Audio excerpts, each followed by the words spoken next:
भारतवर्ष एक बहुत ही महान देश है। श्री धाम वृंदावन, जहाँ की गलियाँ ही नहीं, वहाँ की मिट्टी का हर कण भगवान श्रीमन नारायण, भगवान श्री कृष्ण, श्री बांके बिहारी भगवान के चरण कमलों की धूल से लसा हुआ है। वृंदावन धाम में भगवान श्री कृष्ण ने अनेक क्रीड़ाएँ की, जिनमें प्रेम क्रीड़ाएँ भी शामिल हैं। साथ ही उन्होंने गौओं को भी चराया।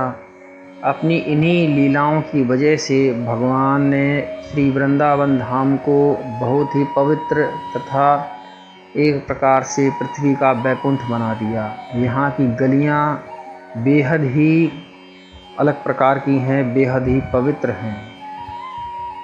इन्हीं गलियों में स्थित है श्री वृंदावन धाम में श्री बांके बिहारी जी का मंदिर। तो आइए श्री बांके बिहारी जी मंदिर चलते हैं और दर्शन करते हैं श्री बांके बिहारी जी के, और उनके विषय में जानते हैं कुछ रोचक बातें। श्री बांके बिहारी जी वृंदावन, यह एक ऐसी पावन भूमि है जिस भूमि पर आने मात्र से ही सभी पापों का नाश हो जाता है। ऐसा आखिर कौन होगा जो इस पवित्र भूमि पर आना नहीं चाहेगा तथा श्री बांके बिहारी जी के दर्शन कर अपने को कृतार्थ नहीं करना चाहेगा। यह मंदिर श्री वृंदावन धाम के एक सुंदर इलाके में स्थित है। कहा जाता है कि इस मंदिर का निर्माण श्री स्वामी राम जी के वंशजों के सामूहिक प्रयास से संवत 1921 के लगभग किया गया था। इस मंदिर के निर्माण में किसी दानदाता का धन नहीं लगाया गया है। श्री हरिदास स्वामी विषय उदासीन वैष्णव थे। उनके भजन कीर्तन से प्रसन्न हो निधिवन से श्री बांके बिहारी जी प्रकट हुए। श्री बांके बिहारी भगवान को पेड़े बहुत पसंद हैं, इसलिए आप जब भी दर्शन के लिए जाएं तो मंदिर के बाहर बहुत ही ज़्यादा दुकानें हैं, जहां से आप मिष्ठान फल फूल आदि ले सकते हैं। मिठाई के साथ साथ गुलाब का फूल भी भगवान को बेहद प्रिय है, इसलिए मंदिर के बाहर हलवाइयों की तमाम दुकानें हैं, जहां से आप कई तरह के फूल एवं मिष्ठान खरीद सकते हैं। तथा मंदिर में कभी कभार ज़्यादा भीड़ हो जाती है, इसलिए समय से जाएं और ग्रुप के हिसाब से जाएं तो ज़्यादा बेहतर रहेगा, और वहाँ पर भगवान के दर्शन आप आसानी से कर सकते हैं। जय श्री बांके बिहारी भगवान। बांके बिहारी मंदिर में केवल शरद पूर्णिमा के दिन श्री बांके बिहारी जी वंशी धारण करते हैं। केवल श्रावण तीज के दिन ही ठाकुर जी झूले पर बैठते हैं एवं जन्माष्टमी के दिन ही केवल उनकी मंगला आरती होती है, जिसके दर्शन सौभाग्य व्यक्ति को ही प्राप्त होते हैं, और चरण दर्शन केवल अक्षय तृतीया के दिन ही होता है। इन चरण कमलों का जो दर्शन करता है उसका तो बेड़ा ही पार लग जाता है। स्वामी श्री हरिदास जी संगीत के प्रसिद्ध गायक एवं तानसेन के गुरु थे। एक दिन प्रातःकाल स्वामी जी देखने लगे कि उनके बिस्तर पर कोई रजाई ओढ़कर सो रहा है। यह देखकर स्वामी जी बोले, अरे मेरे बिस्तर पर कौन सो रहा है?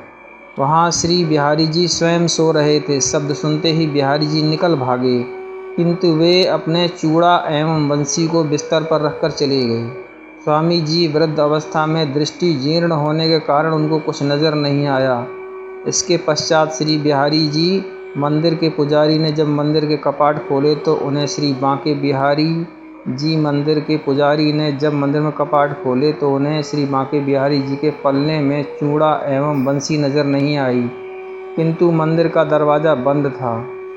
आश्चर्यचकित होकर पुजारी जी निधिवन में स्वामी जी के पास गए एवं स्वामी जी को सभी बातें बताईं। स्वामी जी बोले कि प्रातःकाल मेरे पलंग पर कोई सोया हुआ था जो जाते वक्त कुछ छोड़ गया है। तब पुजारी जी ने प्रत्यक्ष देखा कि पलंग पर श्री बांके बिहारी जी की चूड़ा वंशी विराजमान है। इससे प्रमाणित होता है कि श्री बांके बिहारी जी रात को रास करने के लिए निधिवन जाते हैं। स्वामी हरिदास जी का जन्म संवत 1536 में भाद्रपद महीने के शुक्ल पक्ष में अष्टमी के दिन वृंदावन के निकट राजपुर नामक गांव में हुआ था। इनके आराध्य देव श्याम सलोनी सूरत वाले श्री बांके बिहारी जी थे। इनके पिता का नाम गंगाधर एवं माता का नाम श्रीमती चित्रा देवी था। हरिदास जी स्वामी आशुधीर देव जी के शिष्य थे। इन्हें देखते ही आशुधीर देव जी जान गए थे कि ये सखी ललिता जी के अवतार हैं तथा राधा अष्टमी के दिन भक्ति प्रदायिनी श्री राधा जी के मंगल महोत्सव का दर्शन लाभ हेतु ही यहाँ पधारे हैं। श्री बांके बिहारी जी निधिवन में बहुत ही समय तक स्वामी जी द्वारा सेवित होते रहे। फिर जब मंदिर का निर्माण कार्य संपन्न हो गया तब उनको यहाँ लाकर स्थापित किया गया। सनाढ़ वंश परंपरागत श्री कृष्ण यति जी बिहारी जी के भोग एवं सेवा व्यवस्था संभालते रहे। फिर उन्होंने संवत 1975 में हर गुलाल सेठ जी को श्री बिहारी जी की सेवा व्यवस्था संभालने हेतु नियुक्त किया। तब इस सेठ ने वेरी, कोलकाता, रोहतक इत्यादि स्थानों से श्री बांके बिहारी ट्रस्टों की स्थापना की। इसके अलावा अन्य भक्तों का सहयोग भी इसमें काफ़ी सहायता प्रदान कर रहा। श्री बांके बिहारी मंदिर भारत में मथुरा जिले के वृंदावन धाम में बिहारीपुरा में स्थित है। यह भारत के प्राचीन और प्रसिद्ध मंदिरों में से एक है। बांके बिहारी कृष्ण का ही एक रूप है जो इसमें प्रदर्शित किया गया है। इसका निर्माण 1768 में स्वामी हरिदास ने करवाया था। बांके बिहारी मंदिर में केवल शरद पूर्णिमा के दिन श्री बांके बिहारी जी वंशी धारण करते हैं। केवल श्रावण तीज के दिन ही ठाकुर जी झूले पर बैठते हैं एवं जन्माष्टमी के दिन ही केवल उनकी मंगला आरती होती है, जिसके दर्शन सौभाग्य व्यक्ति को ही प्राप्त होते हैं और चरण दर्शन केवल अक्षय तृतीया के दिन ही होता है। इन चरण कमलों का जो दर्शन करता है उसका तो बेड़ा ही पार लग जाता है। स्वामी श्री हरिदास जी संगीत के प्रसिद्ध गायक एवं तानसेन के गुरु थे। एक दिन प्रातःकाल स्वामी जी देखने लगे कि उनके बिस्तर पर कोई रजाई ओढ़कर सो रहा है। यह देखकर स्वामी जी बोले, अरे मेरे बिस्तर पर कौन सो रहा है? वहाँ श्री बिहारी जी स्वयं सो रहे थे। शब्द सुनते ही बिहारी जी निकल भागे, किंतु वे अपने चूड़ा एवं बंसी को बिस्तर पर रखकर चले गए। स्वामी जी वृद्ध अवस्था में दृष्टि जीर्ण होने के कारण उनको कुछ नज़र नहीं आया। इसके पश्चात श्री बिहारी जी मंदिर के पुजारी ने जब मंदिर के कपाट खोले तो उन्हें श्री बांके बिहारी जी मंदिर के पुजारी ने जब मंदिर में कपाट खोले तो उन्हें श्री बांके बिहारी जी के पल्ले में चूड़ा एवं बंसी नज़र नहीं आई, किंतु मंदिर का दरवाज़ा बंद था। आश्चर्यचकित होकर पुजारी जी निधिवन में स्वामी जी के पास गए एवं स्वामी जी को सभी बातें बताईं। स्वामी जी बोले कि प्रातःकाल मेरे पलंग पर कोई सोया हुआ था जो जाते वक्त कुछ छोड़ गया है।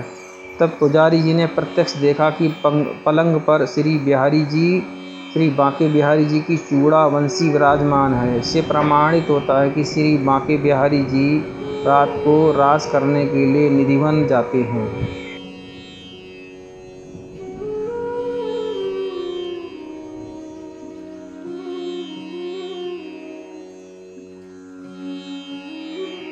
श्री बांके बिहारी जी के दर्शन के संबंध में अनेकों कहानियाँ प्रचलित हैं। इनमें से एक यह है कि एक बार श्री भक्तिमती ने अपने पति को बहुत अनुनय विनय के पश्चात वृंदावन जाने के लिए राजी किया। दोनों वृंदावन आकर श्री बिहारी जी के दर्शन करने लगे। कुछ दिन बाद श्री बिहारी जी के दर्शन करने के पश्चात उसके पति ने जब वापस जाने की चेष्टा की तो भक्तिमती ने श्री बिहारी जी दर्शन लाभ से वंचित होना पड़ेगा ये सोचकर रोने लगी। संसार बंधन के लिए घर जाएंगे, इससे तो श्री बिहारी जी के निकट रोते रोते प्रार्थना करने लगी कि हे प्रभु, मैं घर जा रही हूँ, किंतु तुम चिरकाल मेरे पास ही रहना। ऐसी प्रार्थना करने के पश्चात वो दोनों रेलवे स्टेशन की ओर घोड़ा गाड़ी में बैठकर चल दिए। उस समय श्री बांके बिहारी जी एक बालक का रूप धारण कर घोड़ा गाड़ी के पीछे आकर उनको साथ लेकर ले जाने के लिए भक्तिमती से प्रार्थना करने लगे। इधर पुजारी ने मंदिर में ठाकुर जी को न देखकर उन्होंने भक्तिमती के प्रेम युक्त घटना को जान लिया एवं घोड़ा गाड़ी के पीछे दौड़े। गाड़ी में बालक रूपी श्री बांके बिहारी जी से प्रार्थना करने लगे। दोनों में ऐसा वार्तालाप चलते समय वो बालक उनके मध्य से गायब हो गया। तब पुजारी जी मंदिर लौटकर पुनः बांके बिहारी जी के दर्शन करने लगे।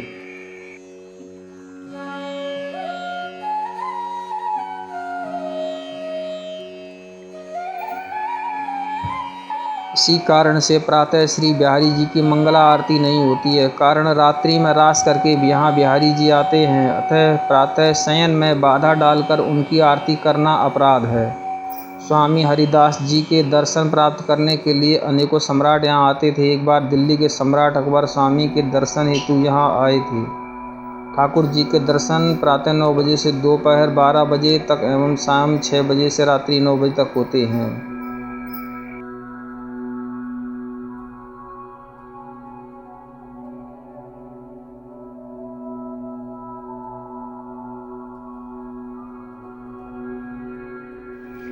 श्री बांके बिहारी मंदिर के आगे थोड़ा सा चलने पर प्रेम मंदिर वृंदावन में स्थित है।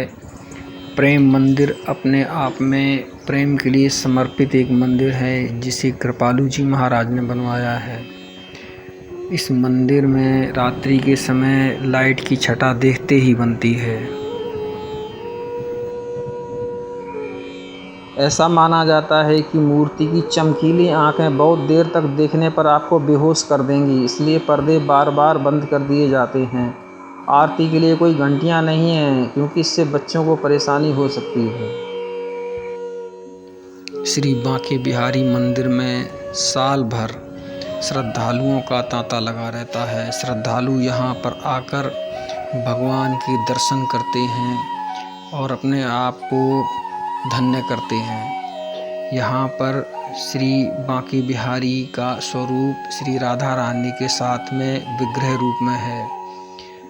इस मूर्ति में खासियत यह है कि जब इसकी तरफ आप टकटकी लगाकर देखते हैं तो ऐसा लगता है कि यह भगवान आपसे कभी दूर ना हो और आप उसके साथ ही रहें या वह आपके साथ आपके घर चलें।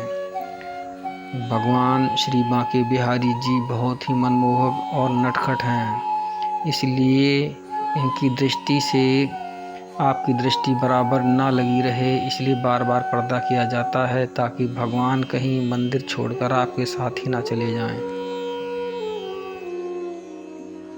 हरिदास जी को बिहारी जी की मूर्ति निकालने का स्वप्नादेश हुआ था। तब उनकी आज्ञा अनुसार मनोहर श्याम वर्ण छवि वाले श्री विग्रह को धरा को गोद से बाहर निकाला गया। यही सुंदर मूर्ति जग में श्री बांके बिहारी जी के नाम से विख्यात हुई। यह मूर्ति मार्गशीर्ष शुक्ला के पंचमी तिथि को निकाली गई थी, अतः प्राकट्य तिथि को हम बिहार पंचमी के रूप में बड़े ही उल्लास के साथ मनाते हैं। युगल किशोर सरकार की मूर्ति राधा कृष्ण की संयुक्त छवि एवं एकीकृत छवि के कारण बांके बिहारी जी के छवि के मध्य एक अलौकिक प्रकाश की अनुभूति होती है, जो बांके बिहारी जी में राधा तत्व का परिचायक है।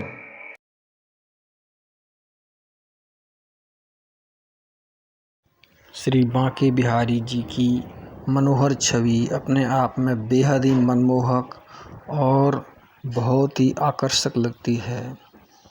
यह छवि अपने हृदय में बसाने के बाद में किसी भी भक्त का मंदिर परिसर से वापस लौटने का मन नहीं करता है।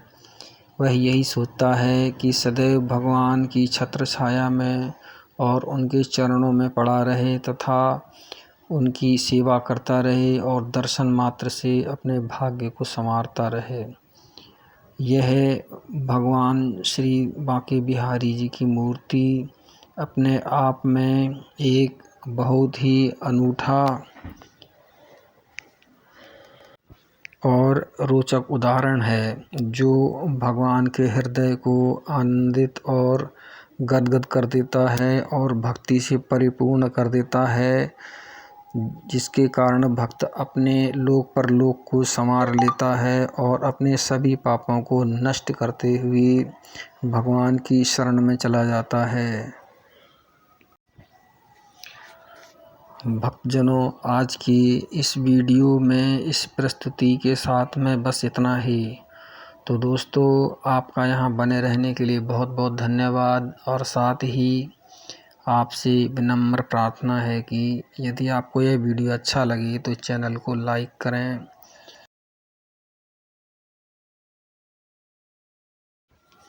शेयर करें और सब्सक्राइब करें तथा बेल आइकन प्रेस करें। राधे राधे।